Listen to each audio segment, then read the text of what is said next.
지난 9일 밤 저희 부부가 잠깐 TV를 보다가 우리도 모르는 사이에 와 하고 함성을 지르고 박수를 쳤던 적이 있습니다. 아마 성도님 중에도 그 시간에 자리에서 벌떡 일어나 함성을 지르고 박수를 치신 분도 계실 것입니다. 바로 베이징 올림픽 빙상 경기 쇼트트랙 남자 1500m 결승전에서 우리나라 황대헌 선수가 금메달을 땄기 때문입니다. 총 10명의 최고의 선수들이 결승전에 나와서 13바퀴를 돌면서 경기하는 아주 힘든 경기였습니다. 그런데 황대헌 선수는 9바퀴를 남겨두고 줄곧 1위 자리를 유지하면서 끝까지 달려가 결국 금메달을 땄습니다. 황대헌 선수가 너무 기뻐하고 좋아하는 모습을 보았습니다. 그런데 금메달을 딴 황대헌 선수 못지않게 기뻐하며 좋아하며 감격해했던 한 선수가 있었습니다.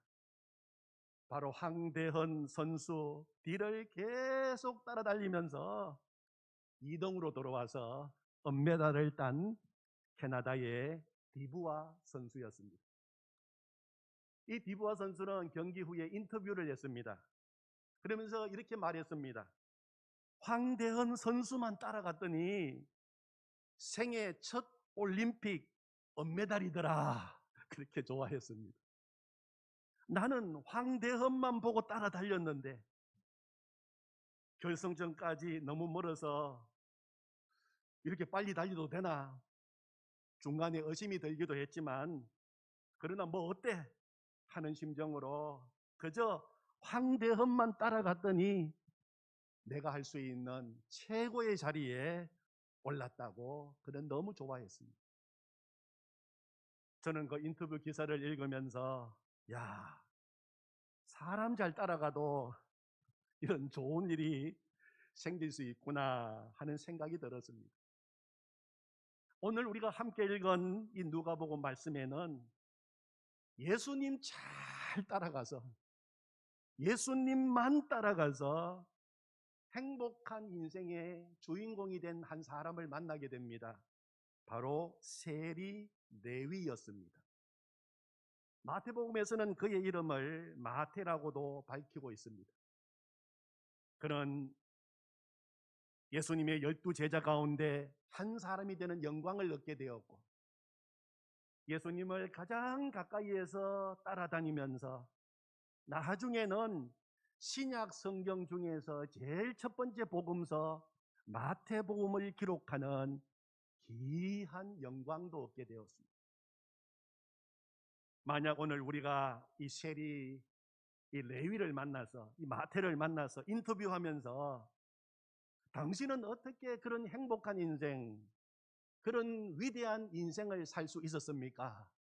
도대체 그 비결이 무엇이었습니까? 하고 묻는다면 뭐라고 대답할까요?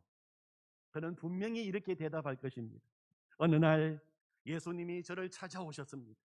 그리고 저를 보시면서 나를 따르라 하지 뭡니까? 그래서 저는 예수님 말씀대로 예수님을 따라갔습니다. 그랬더니 그런 놀라운 축복이 제 인생 가운데 찾아오게 된 것입니다. 제가 한 일은 아무것도 없습니다.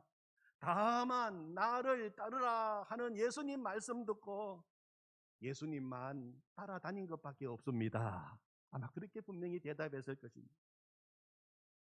저는 다시 오늘 이 본문 말씀을 읽으면서 너무 기뻤습니다. 왜냐하면 레위를 찾아오신 예수님께서 동일하게 나를 찾아오셨다는 그 사실이 새삼 감격스러웠습니다. 오늘 예수님을 만난 레위의 이야기가 바로 나의 이야기다 하는 생각이 들었습니다. 저는 청년 시절에 많이 정말 온 목소리를 다해서 불렀던 찬송 가운데 하나가 복음송 가운데 하나가 내가 처음 주를 만났을 때 하는 노래였습니다. 주님을 만난 기쁨을 노래한 찬양이었습니다. 내가 처음 주를 만났을 때 외롭고도 쓸쓸한 모습, 말없이 홀로 걸어가신 길은 영광을 다 버린 나그네. 정녕 그분이 내 형제 구원했나, 나의 영혼도 구원하려나.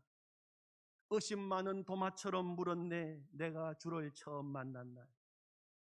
내가 다시 주를 만났을 때 제약으로 몹쓸 병든 몸, 조용히 내 손 잡아 이끄시며 병든 자여 일어나거라. 눈물 흘리며 참회하였었네. 나의 믿음이 뜨거웠었네. 그러나 제약이 나를 삼키고 내 영혼 갈 길을 잃었네. 3절에 가면 내가 이제 주를 만남으로 죽음의 길 벗어나려네. 변찮는 은혜와 사랑 베푸신 그분만이 나의 구세주. 주 예수 따라 항상 살리로다. 십자가 지고 따라가리라. 할렐루야. 주를 만난 이 기쁨, 영광의 찬송을 돌리리. 아멘. 예수님은 레이를 찾아오셨습니다. 예수님은 레이를 찾아오셔서 어떻게 하셨습니까? 첫 번째, 먼저 그를 보셨습니다. 그를 보셨습니다. 27절을 보면 그 후에 예수께서 나가사 레위라 하는 세리가 세간에 앉아 있는 것을 보시고 나를 따르라 하시니. 예수님은 레위를 보셨습니다.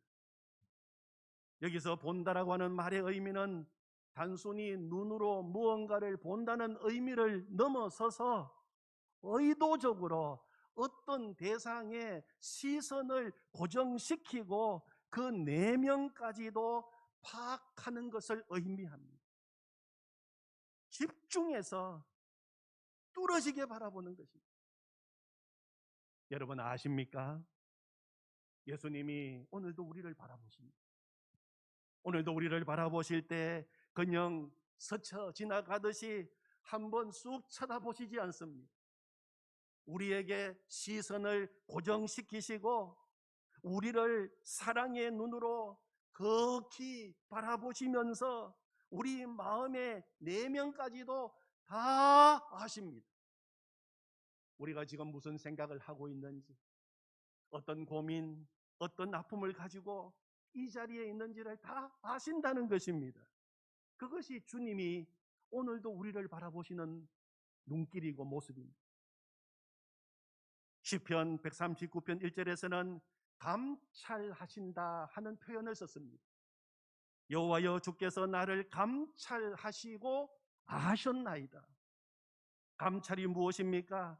한번 쑥 쳐다보는 거 아닙니다. 깊이 팠다는 것입니다.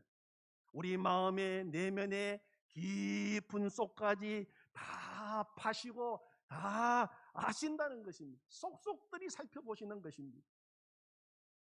주님은 우리를 꿰뚫어 보십니다. 사랑의 눈으로 한순간도 우리에게서 눈을 떼지 아니하시고 바라보는 것입니다. 그래서 나에 대해서 모르시는 것이 없으십니다. 나의 전부를 아십니다. 나의 형편도 알고 계시고 나의 고민도 알고 계시고 내 마음의 소원도 알고 계시고 나의 모든 것을 주님이 아십니다.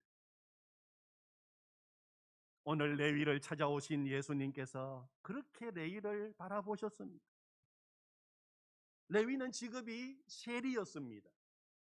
당시 유대 나라는 로마의 식민지 국가였습니다. 로마 정부는 유대인들로부터 각종 세금을 거두었습니다.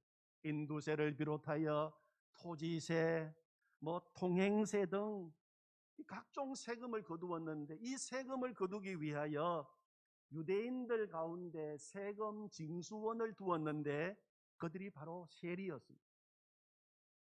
당시 유대인들은 이 세리를 아주 싫어했어요. 죄인 취급했습니다. 유대를 억압하고 지배하는 로마의 앞잡이 노릇을 한다는 이유와 각종 세금을 거두어가는 과정에서 부당하게 과대한 세금을 거두어서 착복하기도 했기 때문입니다. 그날도 세리 레위는 세관에 앉아서 세금 거두는 일을 하고 있었습니다. 지나가는 많은 사람들이 그를 바라보았을 것입니다. 경멸의 눈으로 바라보는 사람도 있고 미움과 원망의 눈으로 그를 쳐다보는 사람도 있었을 것입니다. 그런데 예수님이 그를 찾아오셨습니다. 예수님이 그를 바라보셨습니다. 그러나 우리 예수님이 그를 바라보시는 눈길은 사람들이 그를 바라보는 눈길과 다르셨습니다. 세간에 앉아 세금을 거두고 있는 그의 겉모습만 바라보신 것이 아니라 그의 내면을 주님이 보셨던 것입니다. 사람들로부터 경멸의 대상으로, 미움의 대상으로 살아가는 그의 내면에는 남들이 모르는 상처와 거절감과 분노의 마음도 있었을 것입니다. 사람들로부터 죄인 취급당하며 손가락질 받고 살아가야 하는 고통과 외로움도 있었을 것입니다.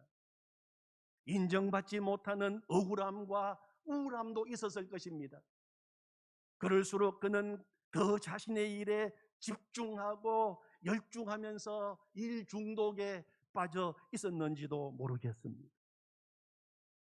이달 추천 도서 제목이 우울한 마음을 안아드립니다 입니다. 여러 크리스찬 정신과 의사들이 함께 쓴 마음치료서입니다. 마음치료 안내서입니다. 이 책을 읽어보면 그 속에 여러 마음의 상태를 이야기합니다. 한번 읽어보시면 우리의 마음을 이해하는데 많은 도움이 되리라 생각합니다. 특별히 우울증에 대한 부분, 중독에 대한 부분, 이 불안에 대한 부분을 읽어보시면 좋으리라 생각됩니다. 코로나가 장기화되면서 우울증을 앓고 있는 사람들이 많습니다. 그래서 생긴 말이 코로나 브루라고 하는 말입니다. 이 코로나 브루라고 하는 말은 코로나라고 하는 말과 우울증을 이야기하는, 우울증을 뜻하는 브루라고 하는 말이 합성된 신조어입니다. 코로나19 확진자가 늘어나면서 나도 걸리지 않을까 혹시 걱정하는 마음, 사회적 거리두기 때문에 모임을 갖지도 못하고 외출을 못해서 생기는 답답한 마음, 경기가 나빠지면서 경제적 손실이 커져서 생기는 분노감, 이런 것들이 우울증의 원인이 되고 있다고 합니다. 어떻게 하면 오늘 우리를 답답하게 만드는 이 여러 가지 우울함과 각종 불안에서 우리가 벗어날 수가 있겠습니다. 물론 상담받는 것도 도움이 될 것입니다. 치료받는 것도 큰 도움이 될 것입니다. 그러나 진정한 해결책이 무엇이겠습니까? 내 모든 형편, 내 모든 마음의 내면, 내 깊숙이 들어있는 우울함, 답답함, 눈물, 괴로움, 그 모든까지도 다 아시는 예수님을 만나야 하는 것입니다. 예수님을 우리 마음에 모셔야 합니다. 예수님을 주인으로 내 마음에 모시는 것입니다. 그것이 진정한 해결책이 되는 것입니다. 레위를 찾아오신 예수님은 레위의 모든 마음을 다 보고 계셨습니다. 그의 복잡한 마음의 상태를 다 알고 계셨던 것입니다. 다 알고 계셨을 뿐만 아니라 이제 그를 고치시고 온전히 회복시켜 주셨습니다. 무엇을 보면 압니까? 예수님께서 레위를 보시고 나를 따르라 하셨을 때 레위가 모든 것을 버리고 일어나 예수님을 따르게 되었다. 그리고 나중에는 너무 기쁘고 너무 좋아서 큰 잔치까지 베푸는 모습을 보게 됩니다. 일어나라. 그는 일어나게 되었어요. 단순히 자리에서 일어난 것 아닙니다. 그는 주님을 만나는 순간에 그동안 그의 삶 속에 견고하게 뿌리 내리고 자리 잡고 있던 상처들이 치유받는 역사가 일어나게 된 것입니다. 새로운 삶에 대한 희망과 용기가 생기게 된 것입니다. 인생의 새로운 꿈과 비전이 생겼기 때문에 일어나 예수님을 따르게 된 것 아니겠습니까? 그가 여전히 자기 문제에만 집착하고 지금 자신의 답답하고 눈물 나는 괴로운 환경, 어렵고 답답한 모습만 쳐다보았다면 어떻게 일어날 수가 있었고, 더더욱이 모든 것을 버려두고 주님을 따를 수가 있었겠습니까? 또 너무 좋아서 어떻게 잔치까지 베풀 수가 있었겠습니까? 자신을 바라보는 주님의 시선과 자신의 시선이 마주치는 그 순간, 지금까지 그 어디에서도 느낄 수 없었던 평안함과 기쁨이 찾아오게 되었습니다. 나를 따르라 하시는 주님의 음성을 듣는 순간에 그 누구에게서도 들을 수 없었던 위로와 격려와 사랑을 느끼게 되었어요. 그동안 그의 마음을 지배하고 있던 불안, 우울함, 억울함, 외로움, 이것들이 다 봄눈 녹듯이 사라지고 다시 일어날 수 있는 생의 용기, 그 용기가 그의 삶 가운데 솟아난 것입니다. 그래서 그는 일어났고 모든 것을 버려두고 예수님을 따르게 된 것입니다. 사랑하는 성도 여러분, 이런 일어나는 역사가 이 시간 우리 가운데도 일어나기를 원합니다. 일어나야 됩니다.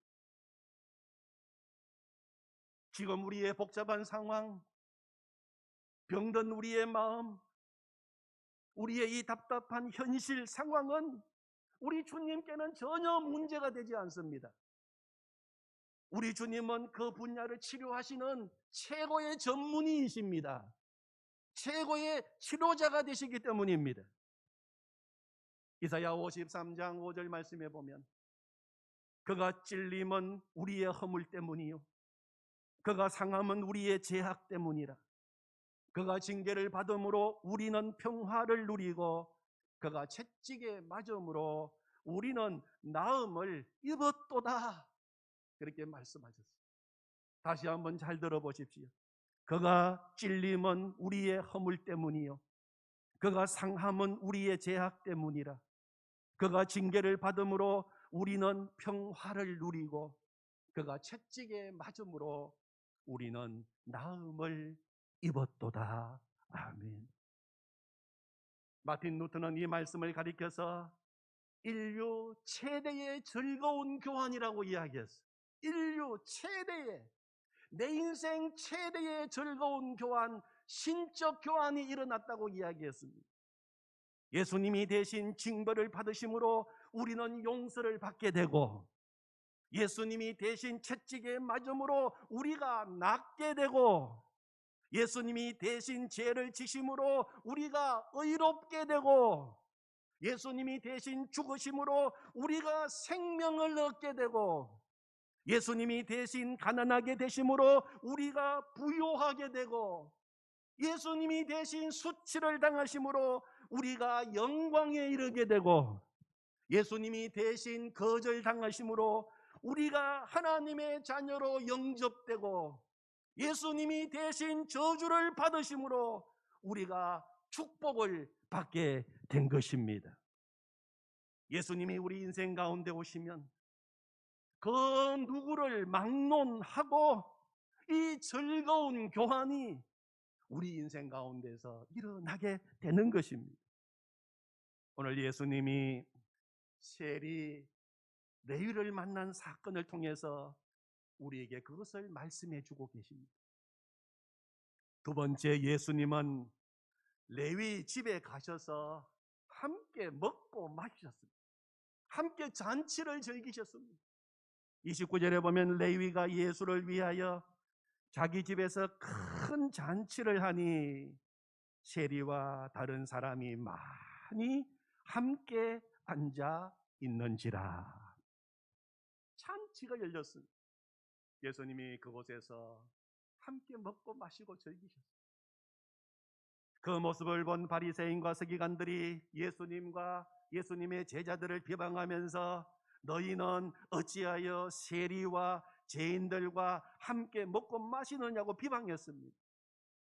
그때 우리 예수님은 이렇게 말씀하셨습니다. 31절 32절 예수께서 대답하여 이르시되 건강한 자에게는 의사가 쓸데없고 병든 자에게라야 쓸데있나니 내가 의인을 부르러 온 것이 아니요 죄인을 불러 회개시키러 왔노라. 아멘. 당시 서기관들 바리새인들의 정결법에 의하면 부정한 죄인과 같이 있으면 그 부정함이 자기들에게 전염된다고 생각했어요. 특히 죄인들, 세리와 같은 불의의 사람들과는 상종조차 하지 않으려고 했습니다. 같이 먹고 마시는 것은 있을 수 없는 일입니다. 그런데 예수님께서 세리 레위의 집에 가셔서 레위뿐만 아니라 다른 많은 세리들, 죄인들과 함께 같이 앉아서 먹고 마시는 모습을 보고 비난한 것입니다. 죄인과 접촉했으니 이제 예수도 불결하고 더러워졌다는 것입니다. 그러나 우리 예수님의 말씀은 전혀 달랐습니다. 정반대였습니다. 예수님이 죄인과 만나면 예수님이 죄인에게 전염되어 더러워지는 것이 아니라 죄인이 예수님으로 인하여 거룩해지고 깨끗해진다는 것입니다. 의사가 병든 자를 만나면 의사가 병에 전염되는 것이 아니라 병든 자가 의사를 만남으로 병이 낫게 된다는 것입니다.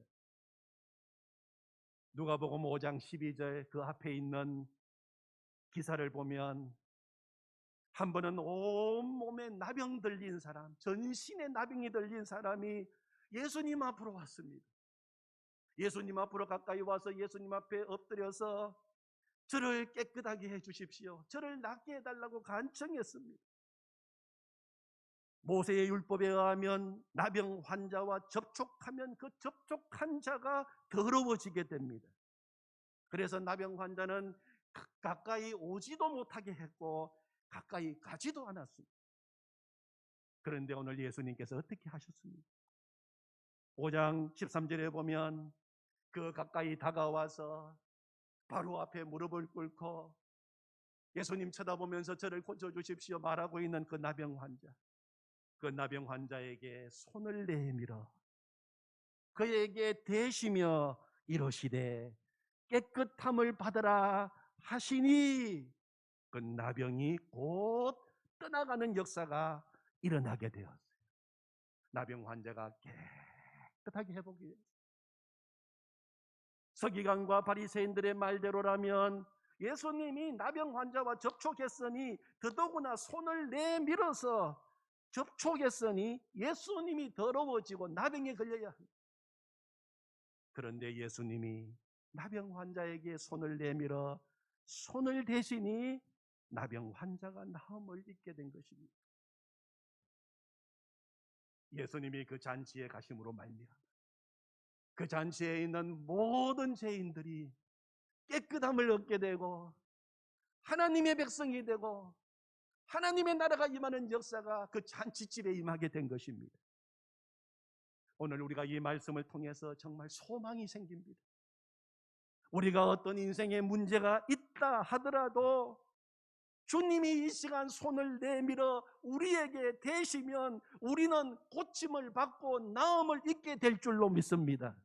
우리가 어떤 죄를 지었다 하더라도 주님이 이 시간 손을 내밀어 우리에게 대시면 우리의 모든 죄는 용서받고 깨끗하게 될 줄로 믿습니다. 우리의 소망은 오직 예수 그리스도이십니다. 주님 이 시간 우리 마음에 오시옵소서. 주님 이 시간 주님의 그 지혜의 손으로 내 병든 마음에 손을 얹어 주시옵소서. 내 제약된 삶에 주님 손을 대어 주시옵소서. 그러면 낫겠나이다. 그렇게 기도하는 시간이 되기를 원합니다. 오늘 본문에 예수님을 만나 그의 인생이 변했던 레위처럼 예수님을 만남으로 인생이 변했던 한 사람을 소개하고 말씀을 마치려고 합니다. 그의 이름은 윌리엄 톰슨입니다. 윌리엄 톰슨은 미국 오하이오주의 부유한 가정에서 태어났습니다. 어려서부터 음악에 재능이 있었던 이 톰슨은 보스턴 음악 학교를 졸업하고 독일에 유학을 가서 음악을 더 공부했습니다. 그 후 그는 자신의 이름을 딴 톰슨 출판사를 차리고 곡을 직접 출판해서 큰 인기를 누렸습니다. 오하이오의 음유 시인이라고 하는 명칭과 함께 그가 작곡한 유행가는 아름답고 낭만적인 선율로 대중들의 선풍적인 인기를 얻었습니다. 그러나 그의 마음에는 세상의 부귀영화, 돈, 명예에도 불구하고 채워지지 않는 공허함과 허무함이 있었습니다. 그러던 어느 날 그는 복음 전도자 무디를 만나게 되었습니다. 무디가 그에게 말했습니다. 당신의 노래는 정말 아름답습니다. 이제부터는 사람들의 마음을 축복하는 살아있는 노래, 사람들을 주님께로 인도하는 노래를 한번 만들어 보십시오. 무디의 이 말이 톰슨의 인생을 완전히 바꾸어 놓았습니다. 톰슨은 자신에게 음악적 재능이 왜 주어졌는지를 깨닫게 되었고, 앞으로 자신의 인생에 있어서 해야 할 가장 중요한 일이 무엇인지를 알게 된 것입니다. 많은 사람을 주님께로 인도하는 노래를 만드는 것이었습니다. 삶의 목적을 찾으니 그동안 자신을 괴롭히던 공허함이 주님의 은혜로 채워지는 것을 체험하게 되었습니다. 그때부터 톰슨은 잠깐 있다가 사라질 허무한 세상을 노래하는 것이 아니라 영원하신 하나님을 찬양하는 노래를 쓰게 되었습니다. 자신이 설립한 음악 출판사에서 찬송가를 널리 보급하고 틈날 때마다 큰 마차에 찬송가와 피아노를 싣고 어려운 시골 교회를 방문하여 찬송을 들려주고 또 미국 전역을 돌면서 찬송가를 보급하는 찬양 전도사로 활동했습니다. 그가 57세가 되었을 때 찬송가 책 출판을 앞두고 자신의 간증을 글로 썼습니다. 그 간증이 우리가 설교 전에 불렀던 찬송가 93장 예수는 나의 힘이요 가사가 되었습니다. 톰슨은 간증 중에 예수님은 누구신가 하는 질문에 답하면서 예수님은 저의 가장 친한 친구입니다. 예수님은 저의 모든 것입니다. 예수님이 없다면 저는 금방 쓰러지고 말 것입니다. 예수님은 영원한 생명을 저에게 주셨고 세상이 줄 수도 없고 빼앗아 갈 수도 없는 기쁨을 주셨습니다. 그렇게 고백했습니다. 톰슨은 93장 찬송가 아울러서 528장 예수가 우리를 부르는 소리, 이 찬송도 작사 작곡했습니다.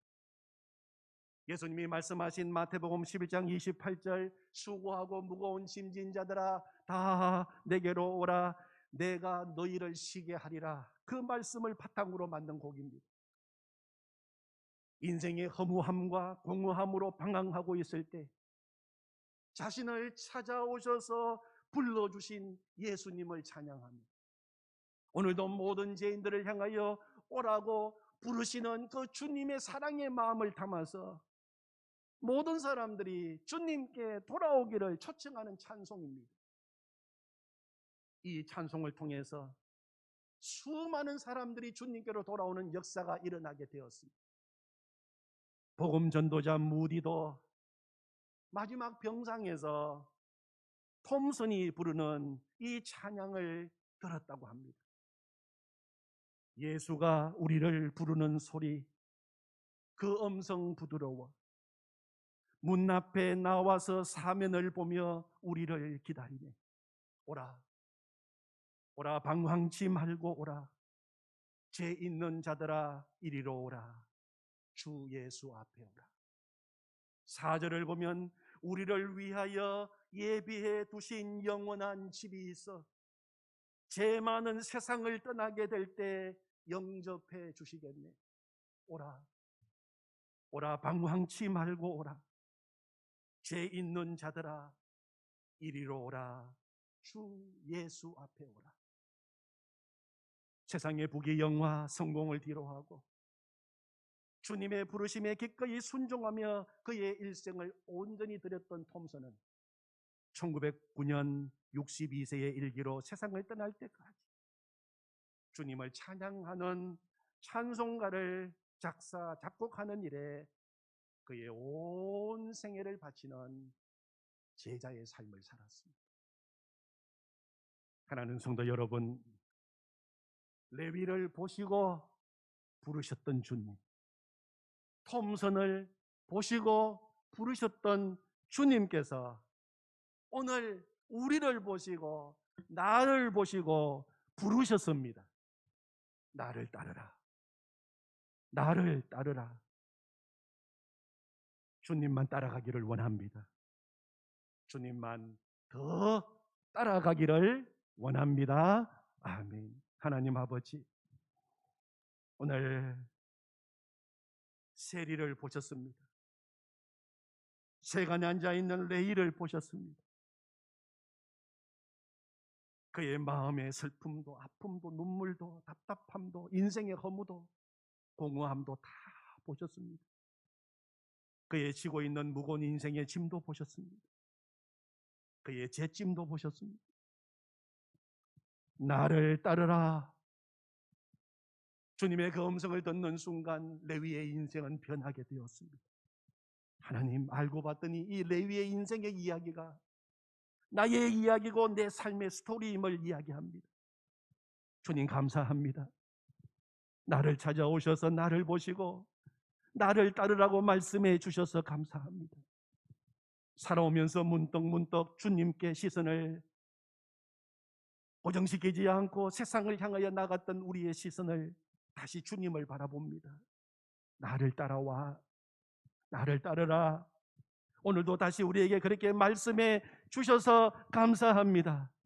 이제 다시 일어나겠습니다. 오직 주님만 따라가겠습니다. 주님만 더 따라가며 살기를 원합니다. 결심하는 우리의 마음에 성령의 기름을 부어 주시옵소서. 예수님의 이름으로 기도하옵나이다. 아멘.